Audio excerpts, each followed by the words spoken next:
Magandang hapon mga kababayan, ito si Claudine at welcome po sa Radyo Migrante, Toronto's Best Filipino Community Program ng Vibe 105. Samahan niyo kami sa ating episode 82 ngayong January 19, 2025 at ating pakinggan ang kwento at hinaing ng mga international students mula sa encampment protest na isinasagawa sa Brampton against mass deportation.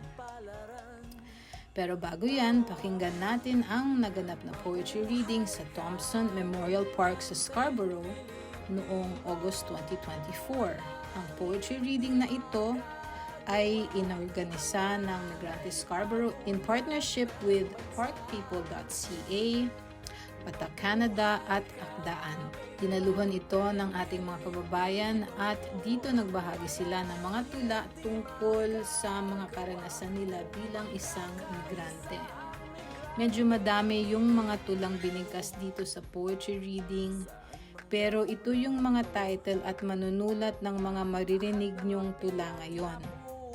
Unang-una ay ang In the Islands by Paki Pascual.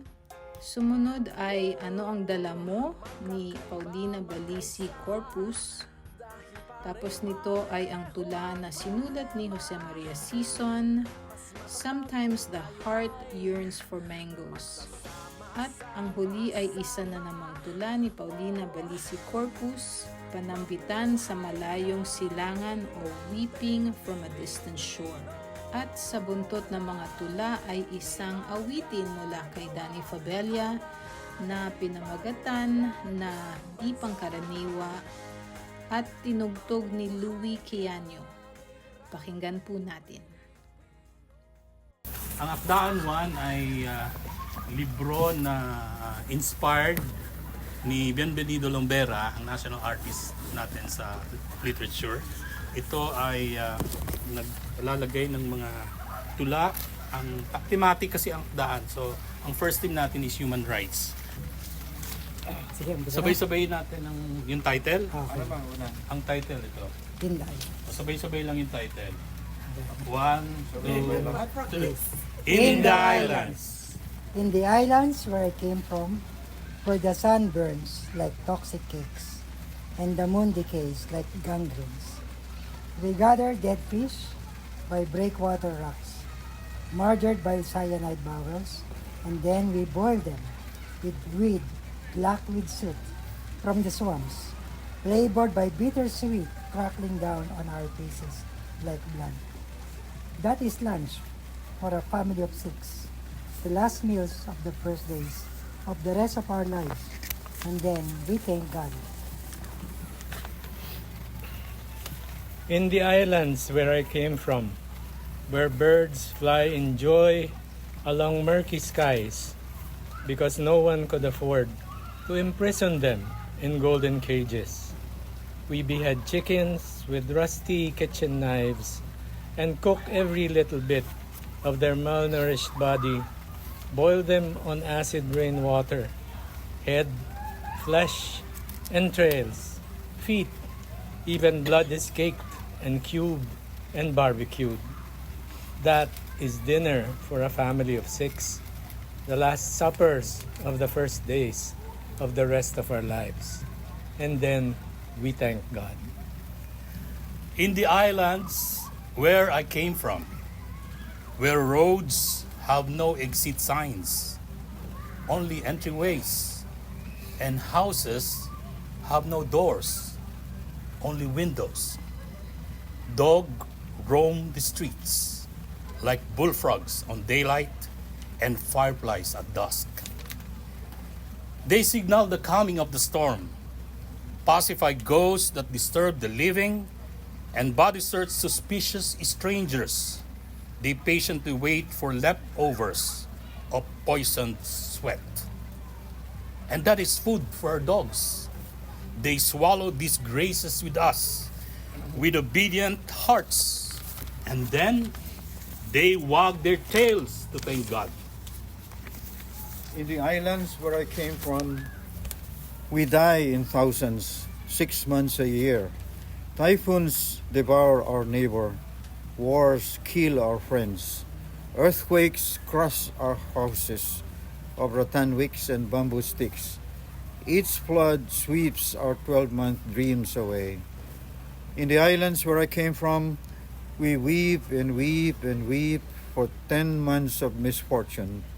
And then in the next 2 months of grace, we frolic in the mud rife with chemical vomit.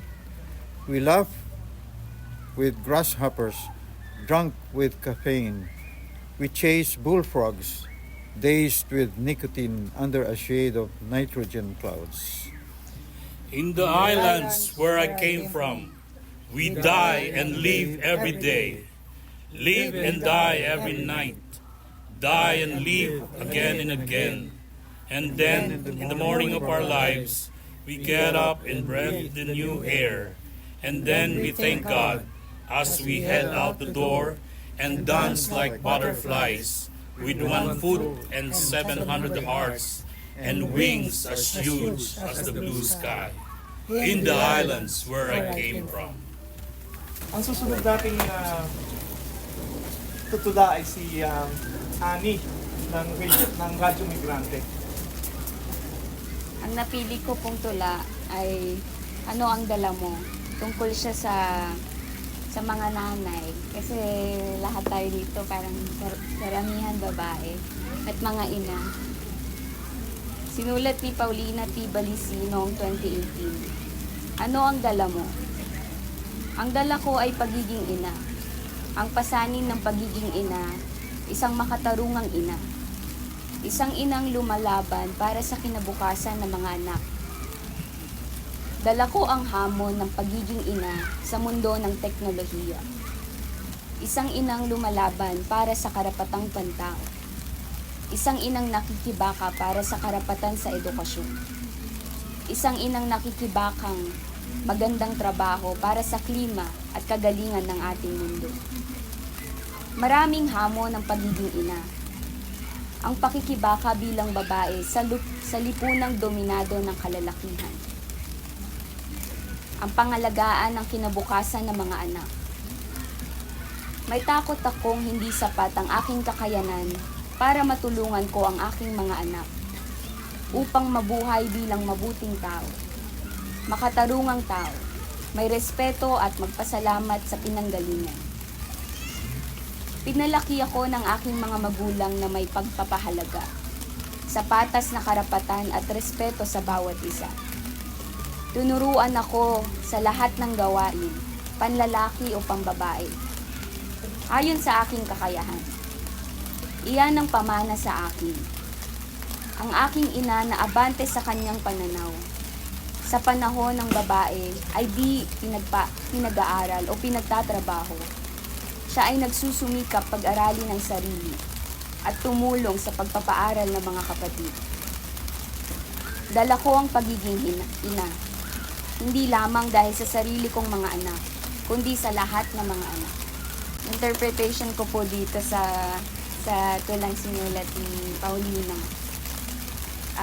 Siya po, naikwento niya yung pagiging ina niya at para saan yung bawat ginagawa niya ay konektado sa kanyang mga anak at konektado rin sa anak ng ibang mga ina. So, napakaganda pong perspective at napakagandang inspirasyon para sa mga ina na nagpapatuloy. Iba-iba yung pinaglalaban, yung ina na gusto ng magandang buhay para sa anak, nanay na nakikibaka, nanay na nagtatrabaho dito sa ibang bansa. So, ayun.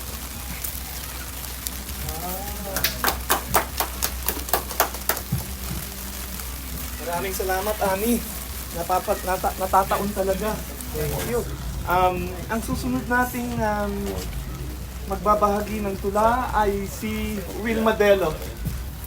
Sometimes the heart yearns for mangoes, for there are apples, for orchids where there are tulips, for warmth where it is cold, for mountainous island where there is flatland, for less than the home and the flow of kith and kin, and familiar and now familiar, Things and places trigger the pain of sundered relations, of losses of by delays and default.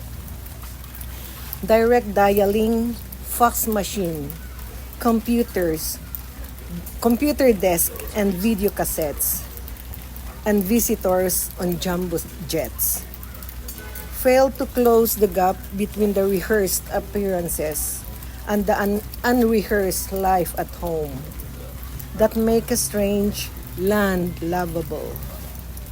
But they have their routines, their own lives to live beyond the comprehension of pertinence of the stranger. Those who seek to rob the exile of home, of life and limb and liberty, are the loudest to mock at him, who is helplessly at sea, uprooted from his soil. The well-purposed exile continues to fight for his motherland against those who banished him, the unwelcome exploiters of his people, and is certain that is at home in his own country and the world. Ang pagkakaintindi ko lang rito is parang there's no place like home. Si Joma kasi na-exile siya, tapos lagi niyang naaalala yung mga kailangan gawin sa Pilipinas pero hindi niya magawa dahil nga sa kanyang pinaglalaban. Gaya rin ng mga ginagawa natin at ginagawa pa rin nila yung mga ginagawa sa kanya noon hanggang ngayon. Actually kahapon may isang nadali na isang aktivista, nung isang araw may naikulong, ganun siya. Kaya nung nasa Netherlands siya, nakagawa siya ng ganitong yung puso niya nasa Pilipinas as migrante, parang tayo. Ang saya natin ngayon pag uwi mo, iniisip mo yung anak mong naiwan, iniisip mo yung mga kasama, iniisip mo yung mga naglalaban ng kanilang karapatan araw-araw. So ganun po siya. Kaya niya nagawa ang kantang ito. Yun po ang pagkakaintindi ko at interpretation ko. Maraming salamat. Ako po si Ben Corpus, ang bahay daw. Siguro konting storya ng libro. No? Nung pumunta ako sa Canada noong 1992, nagpaiwan si Paulina, yung aking asawa, dahil buntis siya. Ayaw niyang sumama kasi ano siya, on the way 8 months. So nawalay kami ng 1 year. Ginagawa namin, nagtatawagan kami o nagsusulatan kami every week. Kasi wala pa namang cellphone noon, tsaka ano. So, yung mga sulat na yon at mga tula, mula pa nung magkasintahan kami, nagsusulatan kami ng yung tula, mga gano'n, salaysay, love letter, gano'n. Inipon niya yung buong every week na mga poem at mga sulat sa isang box. Kaya nag-migrate siya dito 1 year after, kasi paghiwalay namin sa migration, dala-dala niya yon nung dumating. Kaya lang, nung lumipat kami ng apartment, nawawala yung box na yun. Wala. Ang dami nun isang box eh. Tapos, noong COVID, naisipan niya na hanapin yung box. Kasi gusto niyang gawing libro. Kasi deteriorating yung kanyang health. Walong buwan na pagpapagaling niya, nahanap namin yung box sa shed. Itong ginawa niya, nilatag niya sa isang malaking kwarto kasama ng mga bata at kinumpile. So sinulat niya yung libro. Kung makikita niyo dito, 1984 pa yung iba, nung nililigawan ko pa. so mahalaga itong libro na to. So nung namatay siya, ang una kong pinalagay sa kabaong, yung original na teksto nito nilagay ko sa kabaong. Yung talagang may editing pa siya. Kasi yun ang sabi niya gusto kong pagtanda natin, papaprame natin tong editing ng libro. Dahil namatay siya, yun ang nilagay ko dun sa kabaong niya. So dala-dala niya yun kung nasaan man siya. So Panambitan sa Malayong Dalampasigan, 2015. Translated by Paulina Balisi Corpus. At Belinda Corpus, yun yung anak ko. Weeping from a Distant Shore. Mula sa baryo, kanayunan at kalunsuran, 1,000 anak ng naghihakos nating bayan. Naglalayag sa pagtakas sa tiranya at kahibangan. Sa kamay ng mga Panginoong may lupa, nasa kontrol ng mga dayuhan. Nagmamay-ari na rin ng kinalbong kabundukan at maraming sakahan. Walang sapat na industriya ang sariling bansa, manggagawa ay alipin ng mga kapitalista. Magsasakay hindi nag-aari ng lupa, kaya sigaw nila ay pagbabago. Sahod ay itaas, presyo ibaba. Ipatupad tunay na reforma sa lupa. Di natinig ang gobyernong buluklok, bulag at bingi. Hibang, natatanging programa, mamamayan naghihirap, lalong nasadlak. Daang matuwid ni hindi maaninag, mayayaman, lalong umuunlad. Pandarambong sa bigas ng bayan, lalong pinatupad. Ng Panginoong may lupang, matalas ang dila, pero marahas ang palad. Nangutang at pagbenta ng mga ari-arian, mga masisibol na anak ng bayan, nagsilisan na sila patungong dakong Asya, Europa, Saudi Arabia, Africa at Hilagang Amerika. Masakit man mawalay sa pamilya, pagtitiis at kirot sa dibdib, hindi alintana. Nagsasakripisyo para kumita, alang-alang sa pamilya. Sila ang maraming nagkalat sa malayong dalampasigan. Nasa mga bahay ng amo, gusali, opisina, ospital, konstruksyon, restaurant, tindahan, taniman at iba pa. Kumakayod, 1, 2, 3 ang mga trabaho para may padalang balikbayan box at remittances sa bangko. Mabayaran ang pagkakautang, matupad ang mga pangako. Di pang karaniwan. Check na lang yung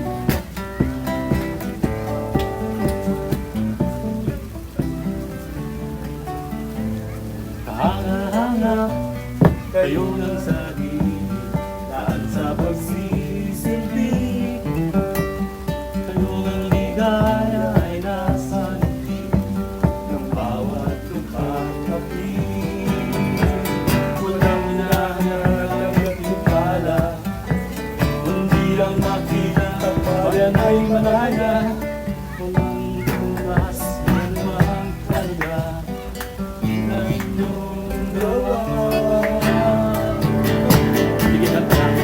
Mabuhay kayo mga di pangkaraniwan, pag-ibig ninyo ay walang hangganan. Mabuhay kayo sa katapatan, mabuhay kayo kailanman. Anong kasandali niya?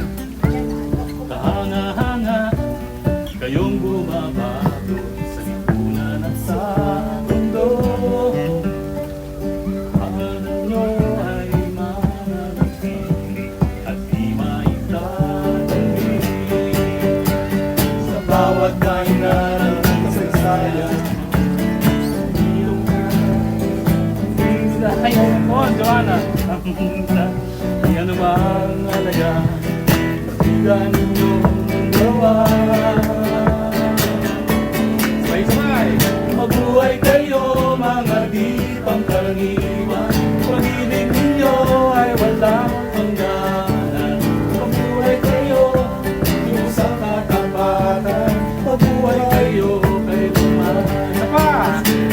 Mabuhay kayo mga di pangkaraniwan, pag-ibig ninyo ay walang hangganan.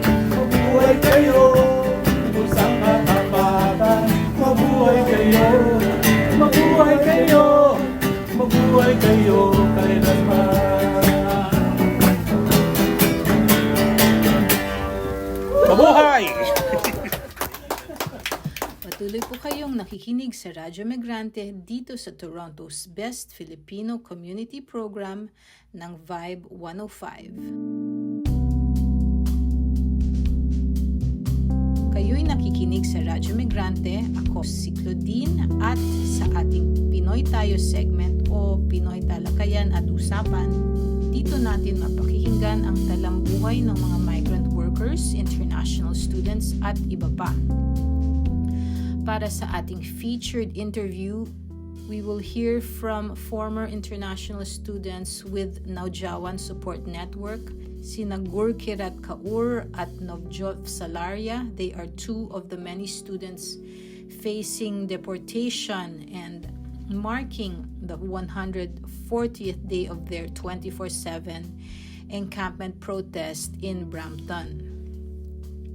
According to GlobeNewsWire.com, these young migrant workers represent over 200,000 recent graduates across Canada whose postgraduate work permits or PGWPs have expired and are expiring in 2025. The workers are at risk of deportation because the federal government stopped processing permanent residency or PR applications over the last 3 years, resulting in a severe backlog. However, the clock on the workers' PGWPs kept on ticking. The federal government has so far refused to extend PGWPs as they did during the pandemic, instead opting to make abrupt changes to PR criteria and scapegoating international students for economic crises. The protesting former international students call on the federal government to 1. Extend expiring work permits, 2. End exploitation via labor market impact assessment schemes such as bonded labor, and 3. Ensure a fair pathway to PR as promised.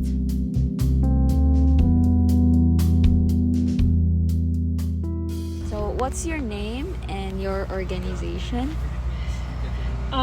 My name is Gurkirat and I'm sitting here in Brampton in protest that's being held by the students, international students, those who are on work permit right now, and their work permits are expiring, so they are just organizing this protest. This is 24/7 protest from 139 days. Yeah. How long have you been at encampment? It's been 139 days. Yeah, this is the 140th day today, and we all get together here to run this encampment for 24/7. Like in the daytime, girls come, and in the nighttime, boys team. They stay like 2-3 people in the nighttime. So it's 24/7. Why did you join the encampment? I'm also being affected by the immigration system of Canada because of their instant immigration changes. I'm also one of the person who is being affected. So I joined this encampment because my problems are the same as theirs. As we have 4 demands. We want the work permits, postgraduate work permits, to be extended for those whose work permits are expiring, like has expired in 2024 and 2025.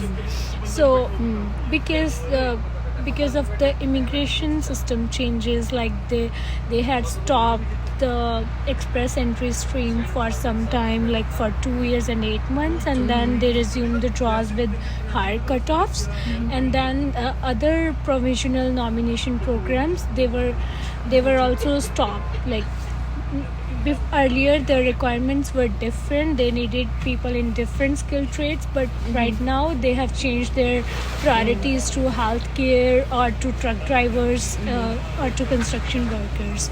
So because of these immigration changes, we all are getting affected. So we decided to start this protest together so that we can just speak about the things that are happening wrong in the system. We have other demands as well, like we want 5 years of postgraduate work permit for all the students who are coming here right now, because it's been so hard for all of us to find the jobs in the correct PR according to the PR requirements. It's very hard nowadays to find the jobs, and it takes lots of time to find those jobs and then to get eligible for applying in the PR.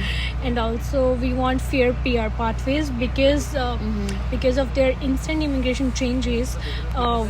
Like they're changing their categories of in-demand skills. Like before they needed bakers, plumbers, like that, but right now those who have already gained experience in those streams, they are not anymore eligible to apply for their PR file, because they have changed the requirements of the categories. Right now they just need people in healthcare, truck drivers, like that. So we want the PR pathways to be fair for everyone, for every category, so that a person should know from starting that in this category they are demanding people, so that the person can gain experience in that stream only.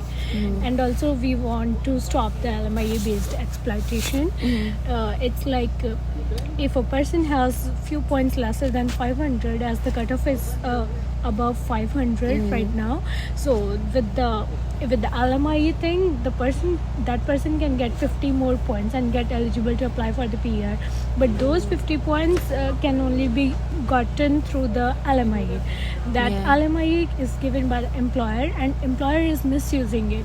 Employer is exploiting the worker, because he is taking benefit of this advantage of this thing, that he is the one who is providing the employee 50 points, so he can charge whatever he want, like $30,000 to $40,000. So we want to stop that exploitation too. So these are the 4 demands that we are demanding for. So we have started this campaign. Name and your organization? My name is Navjot, and I am part of PGWP committee, who has been doing 24/7 encampment here in Brampton from last 140 days. And we have been doing this encampment against the unfair immigration policies and the sudden changes Government of Canada is doing in PR pathways. How long have you been at the encampment? Yeah, so as I mentioned, this encampment is going on from last 139 days, and I have been part of this encampment from the starting. So as we are running this 24/7, we do come in kind of shifts. Boys usually stay during the night, and the girls come in the daytime. Would you mind sharing why did you join the encampment, or like joining the movement? Yeah, I think for me it is important to organize and stand against, and at least raise your voice against the unfair policies, because I have been reading and analyzing the rising trend where everything is being blamed on immigrants, housing crisis, job crisis. So international students and immigrants are being scapegoated for the failure, which is actually a government failure. So I think for me it is important to raise your voice instead of just accepting what is coming on your face. It is unfair the way government is changing the policies without grandfathering the students who are already in Canada and who have spent years of their life here in Canada, making every effort to be part of this country, contributing to the economy, and all of a sudden government is trying to implement use and throw policy. So definitely it is for me very important to raise your voice and not accepting anything which system is trying to throw on you. Why do you think it's important to organize and also challenge your thoughts and go outside of your comfort. Why do you think that's important? Yeah, I think it is important to organize because it is not something which is it is not isolated struggle, right? This is struggle of hundreds and thousands of people. So how can I just struggle in isolation instead of when we all have a common issue, like immigration is a problem for all the international students and workers, right? So it is definitely important to fight together, to organize, because it's not personal issue or anything.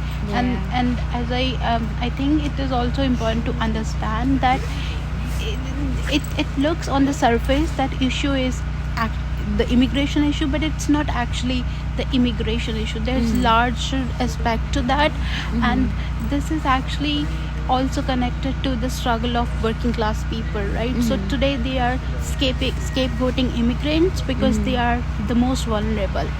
So they are not going to stop there.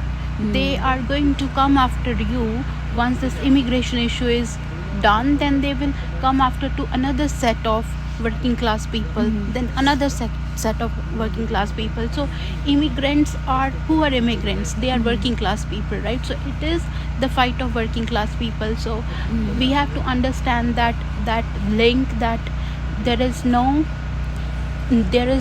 isolation between issue or concerns of the immigrants and the issues of the working class people.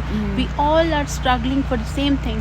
We all are struggling for the job securities. We all are struggling to manage our expenses. We all are struggling to manage skyrocketing house rents, right? Everything is so expensive. Everything is out of hand. We all know what is the state of healthcare here. So it's not separate, like the immigrants have different set or working class have set. So it's common, right? So this is what I think is important to understand, that there is no working class struggle without understanding the immigrants, and there is no immigrant struggle without understanding the working class struggle. Beautiful. Same thing I asked her. I wanted to ask you, what is your dream as a migrant, and why did you come here to Canada? Yeah, obviously, like any other person who basically migrate from India or any other Southeast Asian countries, Asian countries to Canada, nobody thought that they will have to do the protests or encampments here in Canada. We all came here for a better life because we had some bad situations back home in our home countries, and that is why we decided to come here, right? With the dream to lead a better life. So we all know there is no better life without seeing a clear future. So right now, when hundreds and thousands of people are living in uncertainty, they can't see like what is going to happen with their work permits, whether permanent residency will be given or not. Same, like just like any other person who is in that situation, I don't see clarity for the future. But definitely my dreams were different when I came here. I was thinking to lead a better life here, which is peaceful, permanent, without less uncertainties. But the situation is different. A lot has changed. Like, how long have you been here in Canada? I think it's 4 years. 40? Yeah, 4 years. 4 years? Yeah. Some of our team members, or like many of international students, are workers who are here like from last 5 years, 6 years. Comparatively, it's not that long for me, but still it's been 4 years. Lastly, I wanted to ask, what's your demand to the government, and also what's your message to the migrants community and the Canadian community? So our PGWP committee's demands are basically to one have fair PR pathways, which means that there should be regular CEC, Canadian Experience Class draws, which Government of Canada previously paused for 2 years and 8 months after COVID. But recently, since we started raising this concern, they resumed that that thing. And another our demand was stop LMIA based exploitation, because we know a lot of employers were and still are exploiting international workers on the name of LMIA, which is nothing but a closed work permit, and they illegally charge anything between $30,000 to $40,000 for LMIA, and then they used to get allotted 50 additional points in their CSR score, express entry profile. But recently Government of Canada announced that after March or April this year, those additional 50 points will no longer be allotted. So that is a little bit relief. But one of the most important demand is to extend the work permits of people whose work permit expired in 2024 or about to expire in 2025. And the reason for that is, as I mentioned, that Government of Canada paused the main express entry draw CEC for 2 years and 8 months. So for those people who were eligible during that time, their 2 years and 8 months out of their 3-year work permit got wasted because there were no draws. So now the demand is to extend the work permit so that they can get a fair chance to be in the pool. Yeah. What's your message to your fellow Indian community and the Canadian community? Yeah, I think my message would be just to don't make any assumptions based on whatever is you hear on social media or TV sometimes, because you need to understand why this is the situation that we have to do in 24/7 encampment. There are real reasons. There are real problems in the system. It's not possible that hundreds and thousands of people are making the same mistake and getting punished for. Obviously, when such a large number of people are getting impacted, there is a problem in the system. So you have to blame the system. You have to ask the questions to system, not the people who are actually kind of victim to that system. So my message would be to just be a little bit more empathetic and try to understand the situation these people are going through. And one more thing I would like to say is that community support is very, very important, especially looking at the political situation in Canada, elections and everything. I think Government of Canada see the citizens as their main stakeholders, whatever. And community support is very important. We have been getting some community support, but it would have been nicer and easier if we get more community support, especially from the people who are the direct who are getting impacted, like students like us, workers, immigrants like us, who they are getting impacted, and they are the one who are not coming out openly for support. To anyone watching to anyone listening to our program right now, who wants to support the campaign, where do you think they should check you on social media? Any social media or news that they could check? Yeah, so we have a social media handler for this encampment by the name of Stand for Immigrant Workers. That is one social media handler. You can follow us on Instagram and Twitter, and there is another social media handler you can follow for updates, which is Nojwan Support Network. That's the organization who is supporting us. So you can follow Notes One Support Network as well for updates on social media on Instagram as well as on Twitter. That's it. Thank you so much. Thank you. Thank you.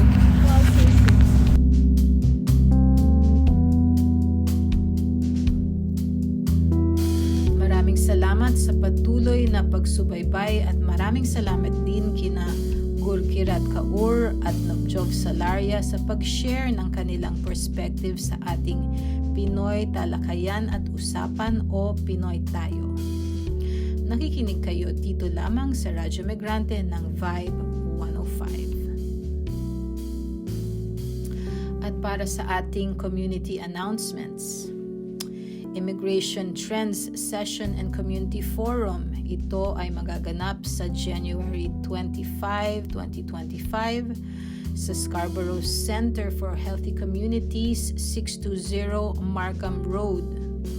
This community forum, organized by Kababayan Multicultural Center in collaboration with the Migrants Resource Center Canada, will provide valuable insights into global migration trends, recent immigration changes, and resources available to support migrants in Canada. If you are a temporary foreign worker, refugee claimant, live-in caregiver, or international student, attend po kayo para maging aware sa mga latest immigration changes in Canada. Mag-register sa FB page ng Kababayan Multicultural Center o mag-message kay Grace Zalun sa 647-617-1378. At sa February 15, 2025, magkakaroon ng film screening ng My Friend the Terrorist sa Innis Town Hall 2 Sussex Avenue. Ito ang Toronto premiere ng film directed by Malcolm Guy at Dimitri S. de l'Acropolis. Tickets are now live so you can purchase them to reserve your seat. Ang link para sa tickets ay cpso.pw/mft.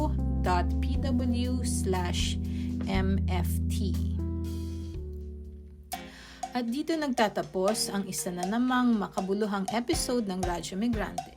Ipagpatuloy natin ito next week kung saan pag-uusapan natin ang iba't ibang balita, kwentuhan at mga kanta dito sa Vibe 105. Sa tulong ng mga kababayan natin na bumubuo ng Radyo Migrante, kay Carl Ramirez para sa kanyang kantang Migranteng Pilipino, kay Gir Kurat at Nobjov at mga kasama sa Brampton International Student Encampment, at higit sa lahat sa ating mga minamahal na listeners ng Radyo Migrante tuwing linggo mula 1 hanggang 2 ng hapon. Maraming salamat po. Hanggang sa susunod mga kababayan, mabuhay po kayo at mabuhay ang bayang Pilipinas. Mabuhay ka, migranteng Pilipino. Walang hindi magagawa kung magkakaisa ang migranteng Pilipino. Saan mang dako ng mundo, lahat ng api at tinapuso, nag-aalab ang puso. Magkakaiba, magkaisa, dahil pare-pareho ang problema. Mas matatag kung tayo ay magsasama-sama.